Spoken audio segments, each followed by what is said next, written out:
அருமையானவர்களே, எப்படி இருக்கீங்க? சந்தோஷமாக இருக்கீங்களா? நிச்சயமாகவே நீங்கள் சந்தோஷமாக, மகிழ்ச்சியாக, ஆசீர்வாதமாக இருக்க வேண்டும் என்று சொல்லி ஆண்டவருக்குள்ளே உங்களை வாழ்த்துகின்றேன். ஆண்டவர் உங்களை ஆசீர்வதித்து வழிநடத்த உண்மையுள்ளவராய் இருக்கிறார். தொடர்ந்து இந்த காலையில் கர்த்தருடன் என்கிறதான யூடியூப் சேனலை பாருங்கள். மற்றவர்களுக்கும் இதை ஷேர் பண்ணுங்கள். உங்கள் மூலமாக அநேகரை ஆண்டவர் ஆசீர்வதித்து வழிநடத்துவாராக.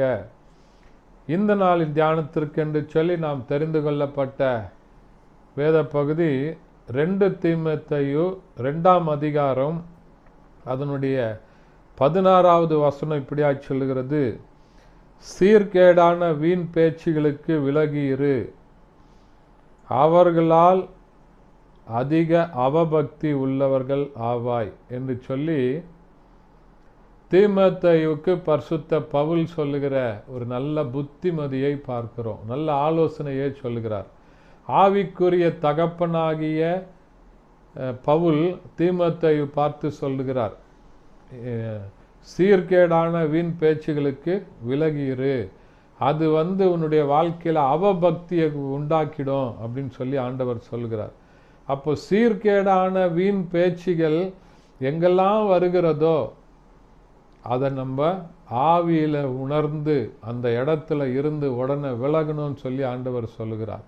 கர்த்தருக்கு பிரியமில்லாத பேச்சுகள், உலக பிரகாரமான பேச்சு, மாம்சத்தின் இச்சைகள், இப்படிப்பட்டதான தேவையில்லாத ஆண்டவருக்கு பிரியமில்லாத காரியங்களை பேசுகிற இடத்துல ஆண்டவருடைய பிள்ளைங்க, விசுவாசிங்க இருக்காதீங்க அப்படின்னு சொல்லி ஆண்டவர் சொல்லுகிறார். ஒருவேளை நம்ம வேலை ஸ்தலங்களில் கூட நம்ம 4 பேர் 5 பேர் கூட பழகும்போது, மற்ற உலக பிரகாரமான நண்பர்களோடு நீங்களும் பேசும்போது ஒரு சில காரியங்கள் அந்த சப்ஜெக்டுக்கே தேவையில்லாத காரியங்கள் வரும். மற்றவர்களை குறித்து கெடுத்து பேசுவது, மற்றவர்களை குறித்து பொறாமை எண்ணத்தோடு பேசுவது, மற்றவர்களுக்கு விரோதமான காரியங்களை செய்யும்படி தூண்டுகிற அப்படிப்பட்ட ஆலோசனையான இடங்களில் நீங்கள் இல்லாதபடி சீர்கேடான காரியங்களை எங்கெல்லாம் வருதோ நீங்கள் உடனே ஆவியில் உணர்த்தப்பட்டவர்களாக, இது கர்த்தருக்கு பிரியமில்லாத காரியம், இதனால என்னுடைய வாழ்க்கையில் அவபக்தியை கொண்டு வந்துடும், பக்தி விருத்திக்கு ஏதுவான காரியங்கள் இருக்கிற இடத்துல தான் நம்ம இருக்கணும்.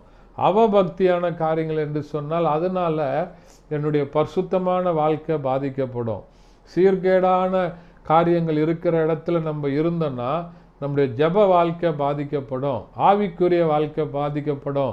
நம்ம முன்னேறி செல்ல முடியாத நம்முடைய வாழ்க்கையில் பலவிதமான தடைகள் இந்த சீர்கேடான காரியங்கள் நம்முடைய வாழ்க்கையில் கொண்டு வரும். அதை தான் பவுல் தீமோத்தேயுவுக்கு ஒரு நல்ல ஆலோசனையாக சொல்கிறார்.